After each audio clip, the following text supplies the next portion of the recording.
Drug overdoses on the rise. It's crazy how big it's gotten. When someone ODs behind the wheel. You have someone who is in control of a deadly weapon. A vehicle is a deadly weapon. How do you keep your family safe on the road? What if they had drifted off the road into a populated area, into a school playground? Kat Villianzoni investigates how often it happens and what's being done to stop it. No limits, can be anywhere. Don't miss Drugged and Driving, Wednesday on the Channel 3 News at 5:30, first in news.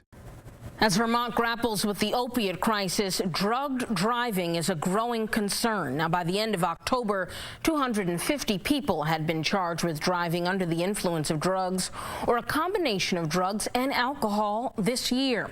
22 drivers involved so far this year in fatal crashes have had drugs or both drugs and alcohol in their system, according to VTrans.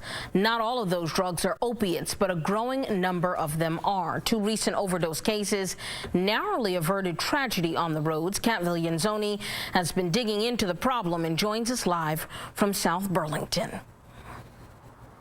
Yeah, Eva, right behind me, last month, a driver overdosed at this busy intersection at Farrell Street and Shelburne Road. We know that hundreds of cars use this intersection each day, thousands more on Shelburne Road itself. So I wanted to know what's being done to keep drivers safe. October 5th, South Burlington police responded to this scene next to the busy shopping plaza at Farrell Street and Shelburne Road during the dinner hour. We saw a man on the ground and the police trying to revive him. Police say the driver had a tourniquet on his arm and there was a needle on the floor of this Jeep, which had stopped just before crossing into Route 7's traffic. And then, mid-afternoon on November 14th, another driver running off the road in the South Henry Court neighborhood. And then they found the operator was basically deceased. They had overdosed. They were bluish purple, not breathing. Officers used Narcan to revive the driver here. Police say in both cases, the men had overdosed while driving. We've had two within about a 30-day period. Extremely concerning. South Burlington Police Chief Trevor Whipple calls these cases anomalies, extreme examples where a person's addiction is so severe that they risk shooting up while driving. I mean, you have someone who is in control of a deadly weapon. A vehicle is a deadly weapon. He tells us when officers arrive on scene, the car is their first priority. They disable it to make sure it can't start rolling again. Then they focus on any injuries.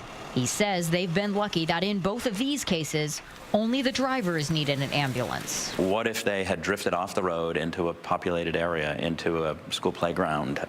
We're absolutely fortunate we haven't seen something worse. The scariest part of these incidents is that they can happen anywhere on roads that you or I drive each day. So when one happened here, right near our station, I wanted to know what happens to drivers afterwards to make sure that they don't do it again. And we've charged 62 this year. Chittenden County State's Attorney Sarah George says not all suspected drug drivers are people who have passed out behind the wheel, but they've already charged more than 6 people who police say were high on the roads. You know, that certainly doesn't mean there aren't more people out there. Those are just the ones that we have that have been arrested and charged. But as she knows, criminal charges are not enough for some drivers. Do you see a lot of repeat names? Yeah, we do. Unfortunately. If it's a driver's first offense, they usually get counseling and a safe driving course, then a fine. Second and third offenses can start racking up jail time. George says she's sensitive to addicts' struggles, but they cross a line when they endanger others behind the wheel. You're putting everybody else on the road at risk. That's how Chief Whipple sees it too, and he has a message. I wish you wouldn't use. I wish you would seek treatment. If you're in a situation where you have to use, as much as I can, I understand that. Do it as safely as possible. Don't do it in a car. And Chief Whipple has a message for drivers like you or me as well. He says if we see someone shooting up at a stoplight or stop sign, or we see someone driving erratically, we need to call police immediately so they can respond. Coming up at 6 o'clock, I'll tell you about the challenges that law enforcement and prosecutors face when dealing with drug driving cases. Live in South Burlington, Kat Villianzoni, Channel 3 News.